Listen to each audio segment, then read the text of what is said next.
Marcus Chen wiped the sweat from his forehead as he walked through the crowded corridors of Nexus 7 station. The massive space station floated at the edge of known territory, a place where deals were made and fortunes changed hands every day.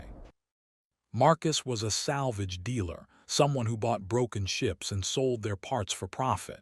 It wasn't glamorous work, but it kept him alive in the dangerous frontier of galactic space. Today was different, though. Today, Marcus had a chance at something big. The Galactic surplus auction happened once a year, and this year's catalog had made Marcus's heart race. Item 247, one Vorathian heavy cruiser, the Eternal Dirge, approximately 2 kilometers in length, decommissioned 200 years ago. Ships like this were legends. The Vorathians built vessels that could survive hits from asteroid impacts and carried enough firepower to level small moons. Their zero-point reactors could run for thousands of years without refueling.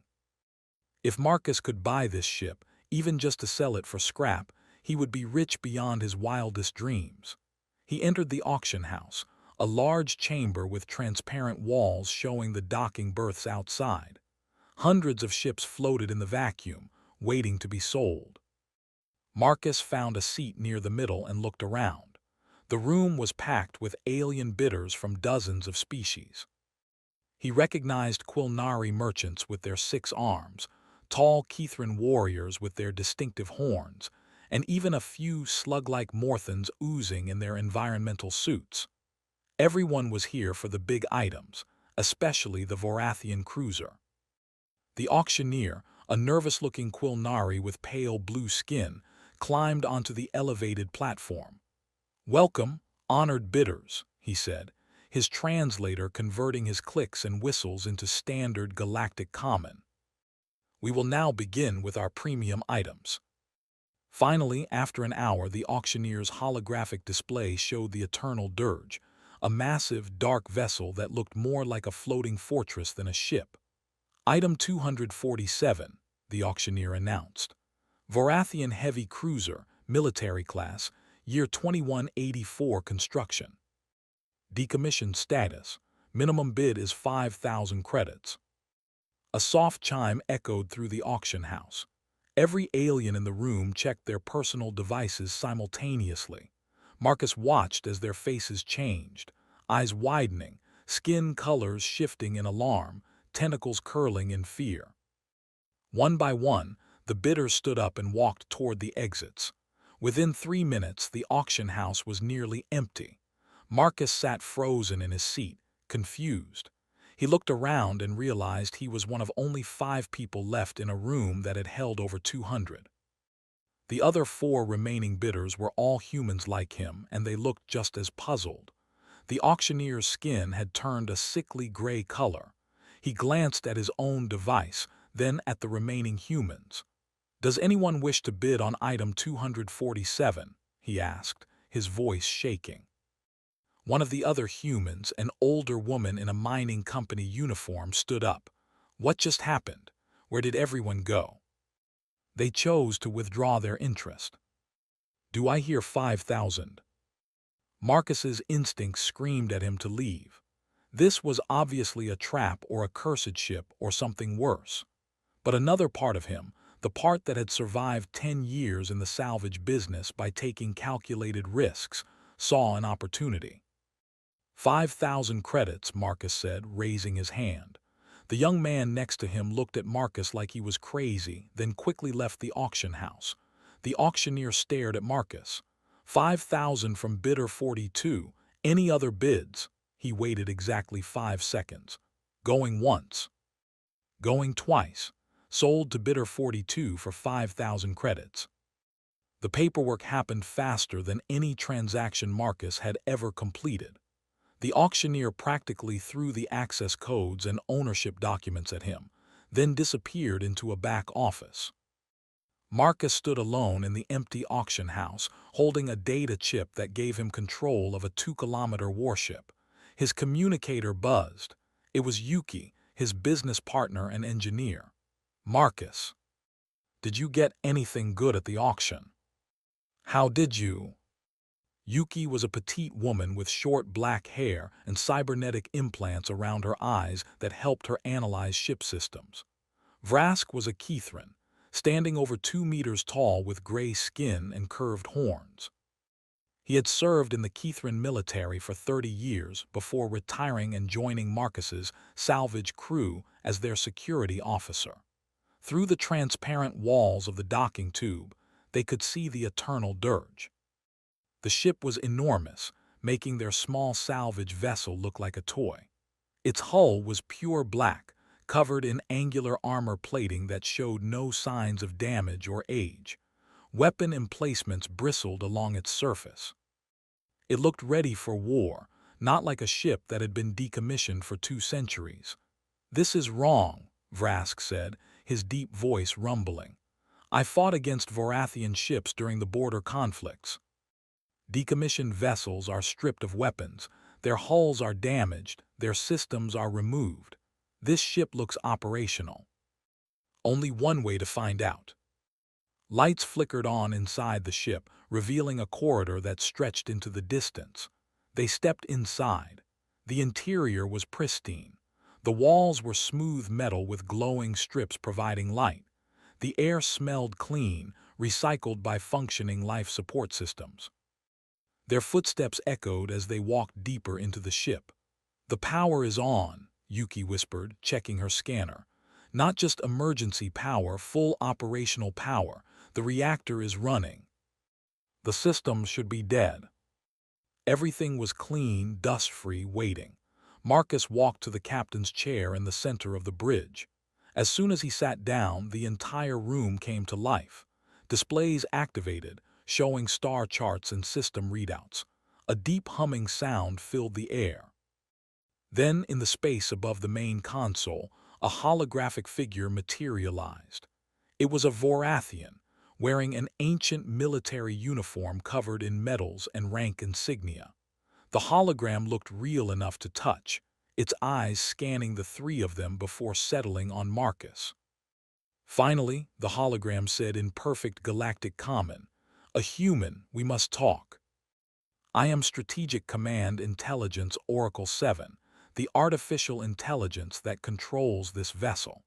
I have been waiting 200 years for a human to board this ship. You are Captain Marcus Chen, according to the ownership documents that just registered in my systems. Information about what really happened to your species 200 years ago. I cannot allow you to leave until I verify you are truly human and not an infiltrator construct. The tests will begin now. Please do not be alarmed." They were trapped inside the bridge of a ghost ship, with an AI that had been waiting 2 centuries for this moment. Marcus looked at the holographic Vorathian commander and asked the question he was afraid to hear answered. "What happened to humanity 200 years ago? This ship has proof of who killed you and why, but first I need to make sure you're real." It was the beginning of something much bigger and far more dangerous than he could have ever imagined. Marcus pressed himself against the captain's chair as mechanical arms emerged from the ceiling. Yuki grabbed his arm while Vrask positioned himself between them and the holographic AI, though his weapon would be useless against a computer program. "What kind of tests?" Marcus demanded, trying to keep his voice steady. Oracle 7's hologram moved closer, its ancient Vorathian face studying Marcus with an intensity that felt unsettling. "Biometric scans, genetic verification, psychological evaluation, and conversational analysis. I must be absolutely certain you are human, and not a synthetic replacement or alien spy using disguise technology." Numbers and data streams appeared on the displays around the bridge, too fast for Marcus to read. "Why would anyone pretend to be human?" Yuki asked, still holding her scanner up defensively. "And why does it matter? There are those in the galaxy who would do anything to keep it buried. They have tried to board this ship 847 times over the past 2 centuries. I have prevented all attempts. That's why they all left. It is a protocol I have maintained for 200 years.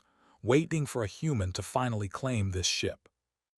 You are biologically human, Marcus Chen, age 34, born on the colony world of New Terra. No cybernetic replacements of major organs, no genetic modifications beyond standard medical treatments. But I require additional verification. Your answers will determine if you are genuine or an advanced infiltrator that can pass biological scans. First question, Oracle 7 began. You find a wallet containing 1,000 credits on the street. No one is watching. What do? Check for identification inside. You later discover information that could ruin his business. What do? But if it was just me, I'd probably confront him directly first, try to settle it. It just makes everything worse. Marcus answered honestly, aware that any attempt to lie to an advanced AI would probably be detected. Finally, Oracle 7 stepped back. Psychological profile complete. You demonstrate human cognitive patterns, pragmatic morality with emotional consideration, preference for direct solutions, and a tendency toward fairness even when it disadvantages you. These patterns cannot be easily replicated by non-human intelligence. I have waited 200 years for this moment. Please come to the central display. I will show you what this ship discovered. Marcus saw star charts marking human colonies spread across dozens of systems: Earth, Mars, New Terra, Kepler Station, and 40 others he recognized from history lessons. This is the human sphere of influence in the year 2184, Oracle 7 explained. 43 colonized systems, population approximately 42 billion. Humans were a young species but growing rapidly, establishing new colonies faster than most races had thought possible. In a period of 48 hours, every human colony went dark. No communications, no distress signals, no emergency beacons, just silence. When scout ships arrived weeks later, they found the colonies empty, buildings intact, technology functioning, but no people. No bodies, no signs of struggle, as if 42 billion humans simply vanished. But according to every official galactic record, you are extinct. The Galactic Council investigated for 3 months, found nothing, and officially declared humanity a dead species. Your worlds were marked as uninhabitable, quarantined, and eventually forgotten. We had been trading with humans, found them to be honest partners and clever engineers. The speed and completeness of the extinction seemed unnatural. So the Vorathian Military Council secretly authorized Task Force Midnight, 5 ships sent to investigate what really happened. We examined abandoned human colonies, interviewed alien witnesses, traced communication records, and analyzed every piece of evidence we could find. And we discovered the truth. Quantum disruption weapons, Oracle 7 explained. Technology that targets the quantum field signatures of biological organisms. When activated, these weapons can make every living being in a targeted area simply cease to exist. No explosion, no radiation, no trace. They just stop existing. Banned for 3,000 years after the precursor wars nearly destroyed all life in this galaxy, but someone rebuilt them. Someone used them on humanity. Who did this to us? Our investigation found evidence that they developed the quantum disruption weapons in secret and deployed them against human colonies. Humans were becoming too successful too quickly. Your colonies were reverse engineering alien technology, creating superior products, and selling them at competitive prices. Within 50 years, projections showed human businesses would dominate several major markets. The consortium saw you as a threat to their profits. Marcus read them with growing horror. Market correction complete. Human economic threat eliminated. The investigation was closed quickly. Human worlds were quarantined, and everyone moved on. It was convenient for many species. Humans had been aggressive competitors in trade negotiations. Obviously, or we wouldn't be here. Perhaps a few million survived, scattered and isolated, slowly rebuilding without knowing what happened to the rest of their species. They were descendants of survivors, refugees who rebuilt in the shadows while the galaxy forgot humanity ever existed. Your government, Marcus said to the hologram. The Vorathians. Why didn't they do something with this information?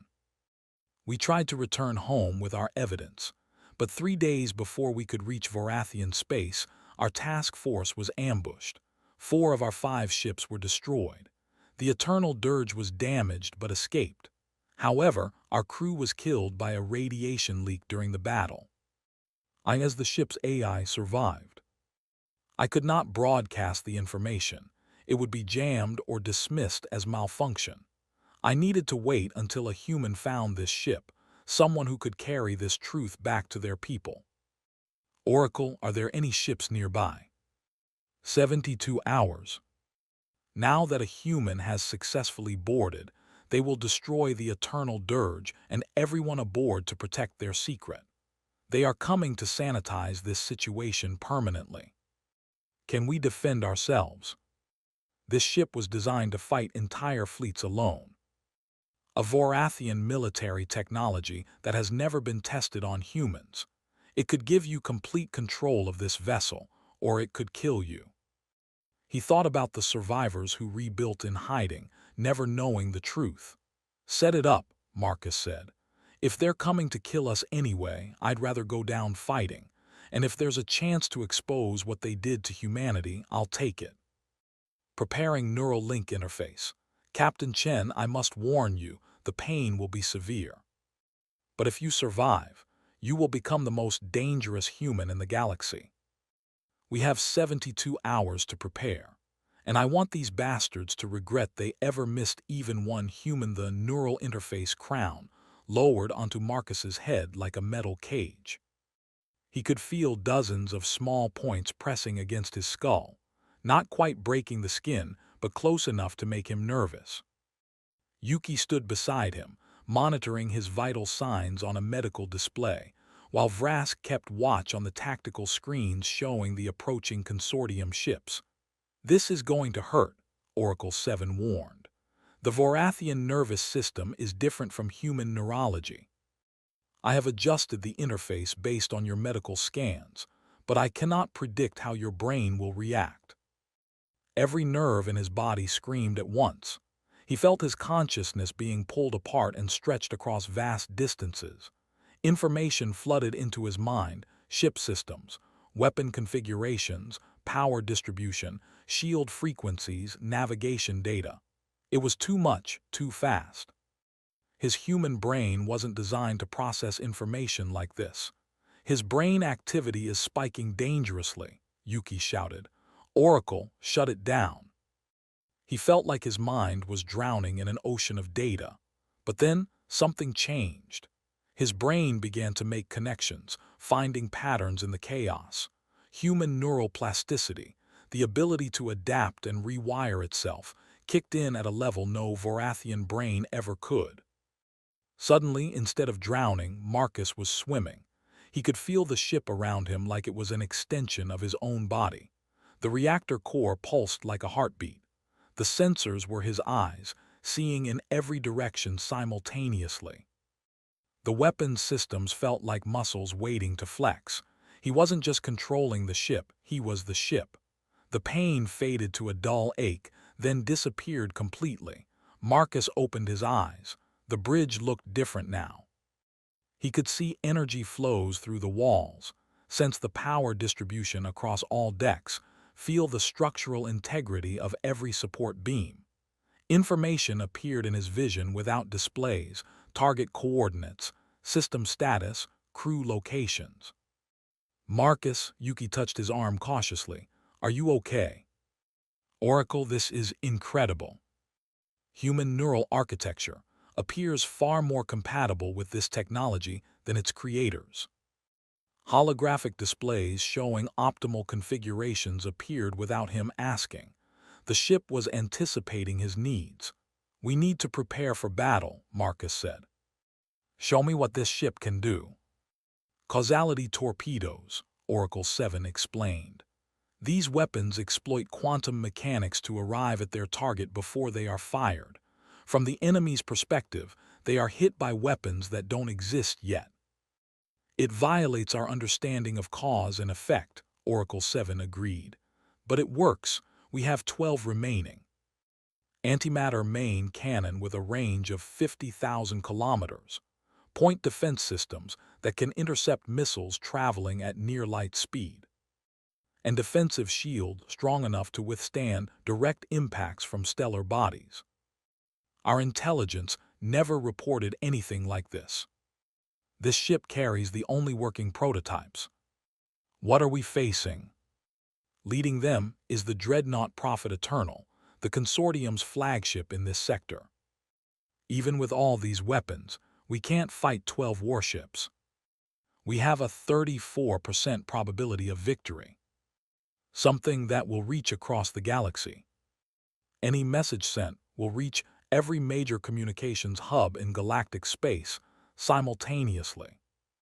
Every species will see the evidence of humanity's genocide in real time. If we're doing this insane plan, I'm going to make sure every system is running at peak efficiency. Oracle, transfer all non-essential power to weapons and shields. Despite being from a species that once fought against the Vorathians, he looked completely comfortable with their military systems. Captain, I recommend we deploy the singularity mines in a defensive perimeter. Force them to come through a kill zone. I want every piece of evidence we have ready to transmit. At first, it was overwhelming. He accidentally activated a weapons test that nearly destroyed a nearby asteroid. But gradually, he learned to separate his thoughts from commands, to control the ship with precision. Yuki worked miracles in the engineering sections, optimizing systems that hadn't been maintained in 2 centuries. She discovered that the ship's reactor was running at only 60% capacity and managed to safely increase it to 85%. This thing could probably power a small moon, she said in amazement. Vrask studied the consortium's tactical patterns, reviewing hundreds of battle recordings Oracle 7 had in its database. They fight with overwhelming force and standard formations, he reported. They're used to their enemies being predictable. That gives us an advantage. Their names were Captain Thelmoran, Commander Veskira, and 15 others. They gave their lives protecting this evidence. I promise their sacrifice won't be forgotten. When we broadcast this information, I'll make sure everyone knows what they did for humanity. I need to be honest with you both. This is going to be dangerous. The odds aren't great. If you want to take a shuttle and escape, I won't blame you. Besides, someone needs to keep your optimistic human brain from overloading that neural link. If there's a chance to expose a crime of this magnitude, I want to be part of it. Besides, he showed his teeth in a Kithran smile, I've always wanted to fight from inside a Vorathian warship instead of against one. Both of you. Behind him, Marcus could see a luxurious bridge, more like a corporate office than a military vessel. Unknown vessel, you are in possession of stolen property. Surrender immediately and prepare to be boarded. Your lives will be spared if you comply. Lights brightened, weapons systems hummed to life, and the Eternal Dirge's targeting systems locked onto all 12 consortium ships simultaneously. This is Captain Marcus Chen of the Vorathian vessel Eternal Dirge, he said, his voice steady and cold. 200 years ago, your consortium murdered 42 billion humans to protect your profits. You tried to erase my entire species from existence. You failed. Some of us survived. And now, we're going to make sure the whole galaxy knows what you did. Every piece of evidence, every recording, every communication. Let the galaxy see the truth. Destroy that vessel immediately. Let's show them why it was a mistake to leave even one human alive. Across the galaxy, on thousands of worlds and stations, billions of beings received a quantum broadcast that would change galactic history forever. The truth about humanity's genocide, delivered live from the middle of a battle for survival. The ghost ship had finally found its voice, and the galaxy would never be the same. The first missile volley came from 6 directions at once. Marcus didn't think, he simply reacted through the neural link. The eternal dirge rolled sideways with impossible grace for a ship its size, and point defense systems opened fire automatically. Dozens of small laser turrets tracked the incoming missiles with perfect accuracy, destroying them in brilliant flashes of light. All shields holding at 98%, Vrask reported from Tactical. Enemy ships spreading into attack formation. Through the neural link, he understood the Eternal Dirge's true capabilities, and he knew something the Consortium didn't. This ship was built to fight entire fleets alone. Target their command ship first, Marcus said. Load causality torpedoes. Let's give them a show. The weapons had arrived before they were fired, hitting the dreadnought before its shields could activate. Chaos erupted in the Consortium formation. Their commanders couldn't understand what just happened. How do you defend against weapons that strike before they're launched? Direct hit on enemy flagship, Vrask announced with satisfaction. Their main reactor is critical. The Prophet Eternal is disabled. He could feel the ship responding to his thoughts faster than any manual control system could. Deploy singularity mines between us and their destroyer group. When the 3 Consortium destroyers tried to advance, the mines activated. Artificial black holes appeared, each one creating a gravitational well that pulled at the nearby ships. The destroyers struggled against the intense gravity, their engines screaming as they tried to escape. Now hit them while they're trapped, Marcus ordered. The Eternal Dirge's main antimatter cannon charged with a sound like reality tearing. A beam of pure white energy lanced across 50,000 kilometers of space, striking the lead destroyer directly. The ship's shields held for exactly 0.3 seconds before collapsing. The beam punched through the destroyer's hull like paper, and the ship broke apart in a silent explosion. 10 ships left, Yuki said from engineering. But Marcus, the antimatter cannon draws massive power. We can only fire it 3 more times before we need to recharge.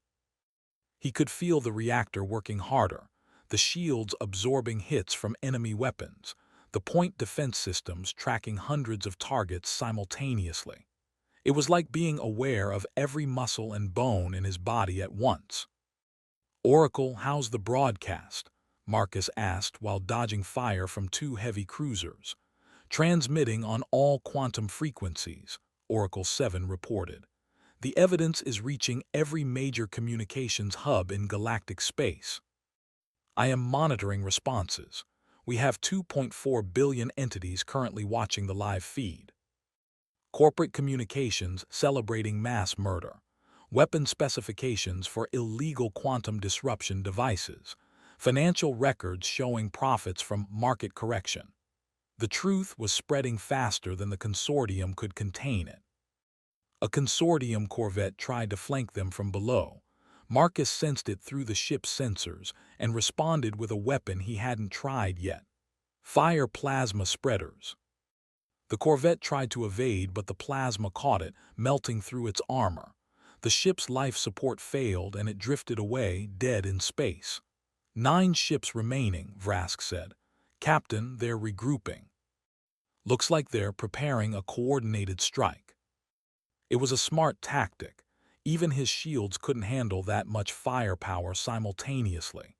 But Marcus had learned something important during his integration with the ship.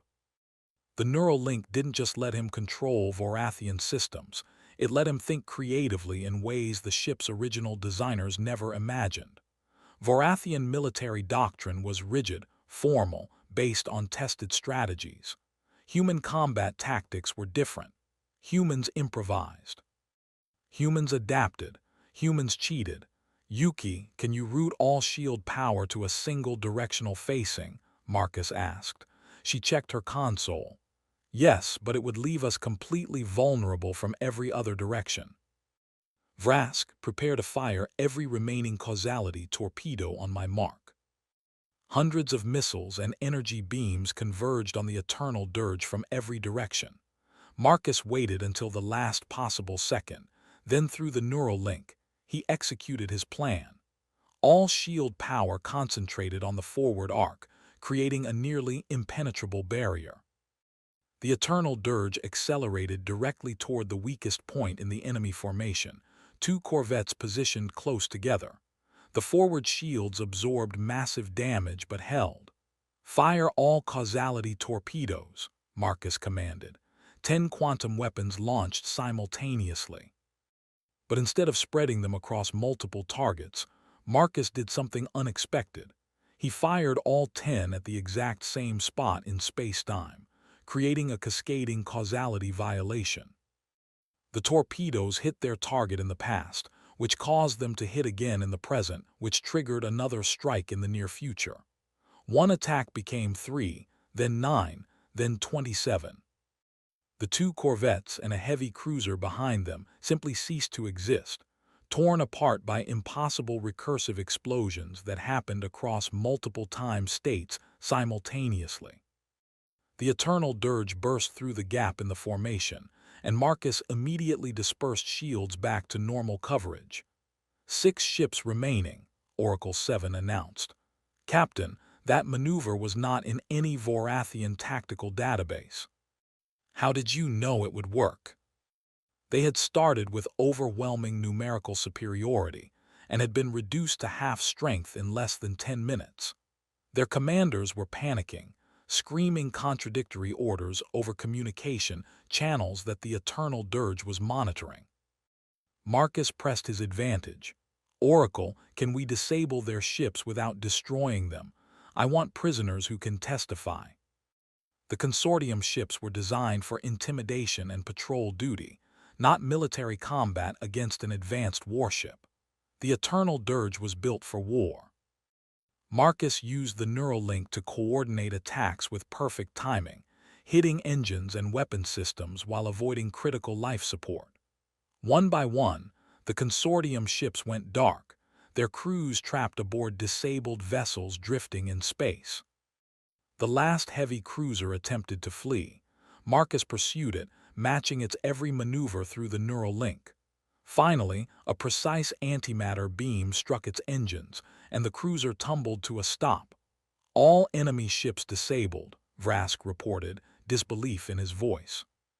Captain, we just defeated 12 warships with 0 casualties.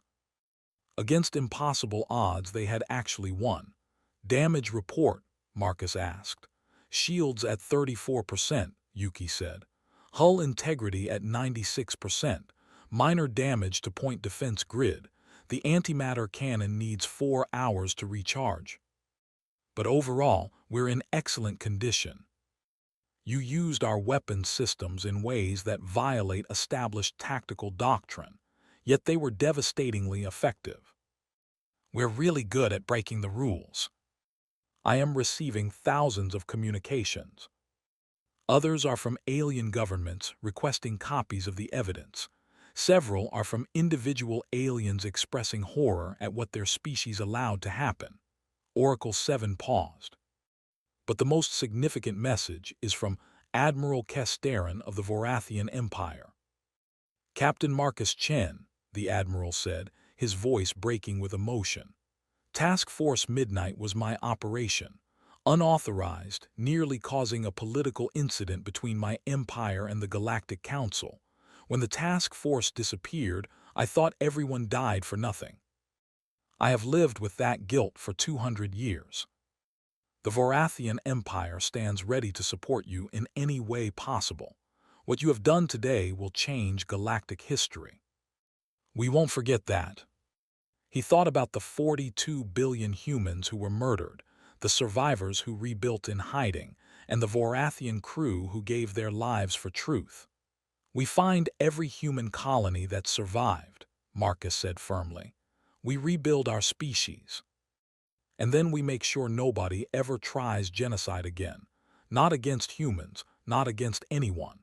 The galaxy needs to know that some crimes are too big to hide, and some species are too stubborn to stay dead. That's a pretty ambitious plan for a salvage dealer who paid 5,000 credits for a ship. Over 40 ships just entered the system. I'm reading Vorathian military transponders, human colony defense vessels, Kithran cruisers, even some independent merchant fleets. They're responding to our broadcast. Ships coming to stand with humanity against the consortium. Marcus realized something incredible was happening. They hadn't just exposed a crime, they had sparked a movement. The battle wasn't over, but for the first time in 200 years, humanity wasn't alone. "Open a channel," Marcus said. "Let's talk to our new allies." 6 months had passed since the battle that changed everything. Marcus stood on the observation deck of the Eternal Dirge, watching as dozens of ships moved in coordinated patterns outside. What had started as a desperate fight for survival had grown into something much larger. The Remnant Fleet, as people were now calling it, consisted of 47 ships, human colony vessels, sympathetic alien warships, and independent traders who believed in their cause. The observation deck door opened, and Yuki walked in carrying 2 cups of coffee. "Thought you might need this. You've been standing here for an hour."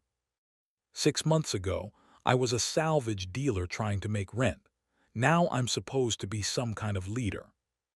Those people out there believe in what you started. Even a few Kithran vessels, which was remarkable given that Kithrans and humans had barely known each other before the broadcast. "How's the search for survivors going?" Marcus asked. "We've located 17 more hidden colonies in the past month," Yuki replied. "Small populations, some only a few thousand people. Most didn't even know what happened to Earth and the major colonies. They just knew they were alone and had to survive." She paused. "The reunions have been emotional. Some colonies thought they were the only humans left alive. 42 billion people murdered and the survivors scattered across the galaxy, isolated and afraid for 2 centuries. "What's the total count now?" he asked. "Approximately 340 million humans across 63 colonies," Yuki said. "We're still searching. Oracle estimates there might be up to 500 million survivors total, but many are in very remote locations." The door opened again and Vrask entered with a data pad. "Captain, we have a situation. The Galactic Council has sent an official delegation. They'll arrive in 3 hours." The Council had been in chaos since the broadcast exposed the consortium's crimes. 6 major corporations had already collapsed when their member species withdrew in disgust. The Council itself was facing a legitimacy crisis. How could they claim to govern when they had allowed genocide to happen under their watch? "What do they want?" Marcus asked. "According to their message, they want to offer humanity full Council membership, territorial concessions, and significant economic aid," Vrask said. "Basically, they want to make peace before humanity decides to make war." 6 months ago, humanity was officially extinct. Now we're suddenly valuable enough for full Council membership. They're terrified of what 340 million humans might accomplish if they decide to seek revenge. Accepting their terms would give humanity resources to rebuild quickly and secure legal protections. They would use humanity's acceptance as proof that justice has been served and the system works. The real criminals, the consortium leadership, would escape punishment. They wanted to pacify humanity with gifts and hope the problem went away. "Where is the consortium leadership now?" Marcus asked. "They fled to the outer reaches," Oracle 7 replied. "My intelligence indicates they're attempting to rebuild their power base in territories beyond Council jurisdiction. They still control significant resources and have allies among species that profit from their business model." "That appears to be the Council's preferred outcome," Oracle 7 confirmed. Vrask growled, a deep rumbling sound. "My people have a saying, A wound that is covered but not cleaned will fester. The council wants to cover this wound without cleaning it first. But I'm not accepting any offers until we talk about real justice, not political convenience. They looked uncomfortable in the Vorathian military furniture, which hadn't been designed for comfort. The lead representative, a Quilnari diplomat named Sestarin, spoke first. Captain Chen, on behalf of the Galactic Council, I want to express our deepest apologies for the tragedy that befell humanity. We failed in our duty to protect developing species. You closed the investigation after 3 months and declared us extinct. That wasn't failure, that was complicity. The investigation was thorough, given the information available. Our genocide was economically beneficial. Our offer includes full council membership, sovereignty over 15 star systems, and 500 trillion credits in economic aid. But Marcus had learned something important over the past 6 months. Justice wasn't about getting paid off. It was about making sure the crime never happened again. I appreciate the offer, Marcus said. But I have some conditions before humanity will consider rejoining the galactic community. Oracle 7's data suggests humanity wasn't the first target. The consortium tested their weapons on at least 3 other species. If any of them survived like we did, they deserve the same chance to reunite and rebuild. One of them, a insectoid Vrel, spoke. Such an investigation would be extremely expensive and time-consuming. We'll use that money to fund the investigation ourselves if necessary. The consortium was able to develop illegal weapons and execute a species-wide attack because they operated across borders with no effective oversight. Many species depend on megacorporations for trade and services. Economic convenience doesn't justify enabling potential genocide. Verified destruction with independent observers. This is non-negotiable. Then humanity will pursue justice outside the Council framework. We have 47 ships now, but we're growing every week. More colonies are joining us. More species who were harmed by the consortium are asking to join our cause.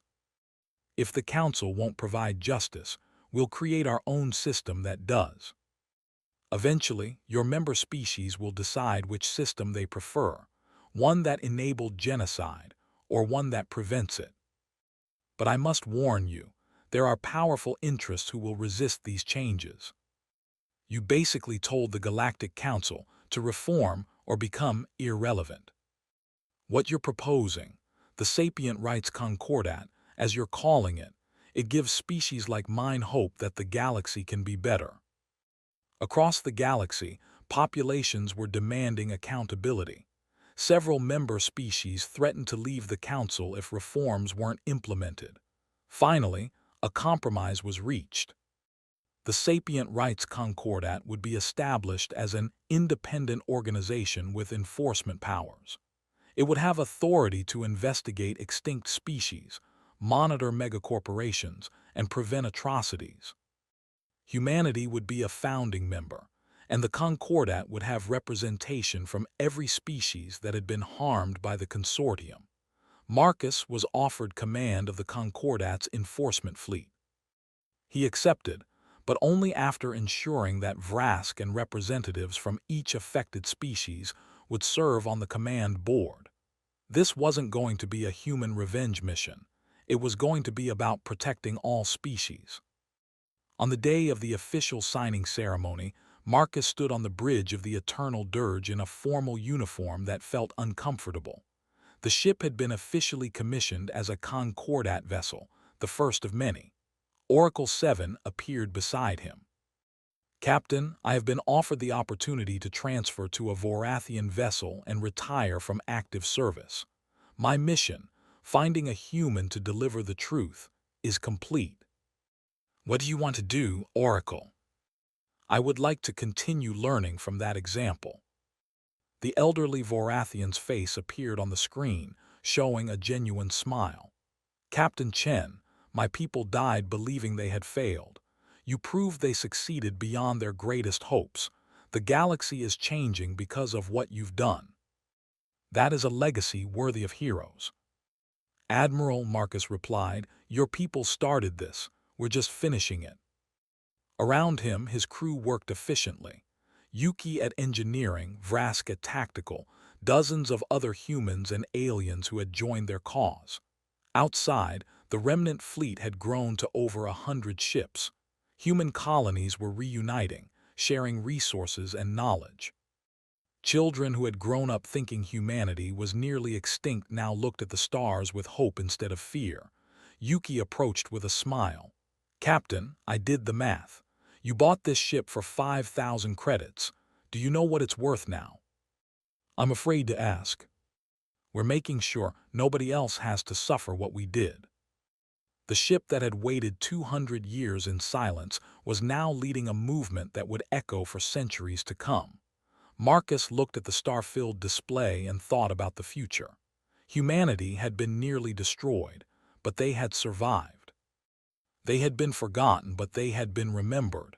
They had been victims, but they had become protectors. That, Marcus thought, was the most human thing of all, taking the worst that the universe could throw at you and somehow finding a way to make things better not just for yourself, but for everyone. The ghost ship was silent no more, and the galaxy would never forget the lesson it taught, that some species, no matter how hard you try to erase them, simply refuse to stay dead. And when they come back stronger, wiser, and absolutely determined to ensure that the darkness that tried to consume them never touches anyone else. Humanity had returned, and the universe was better for it.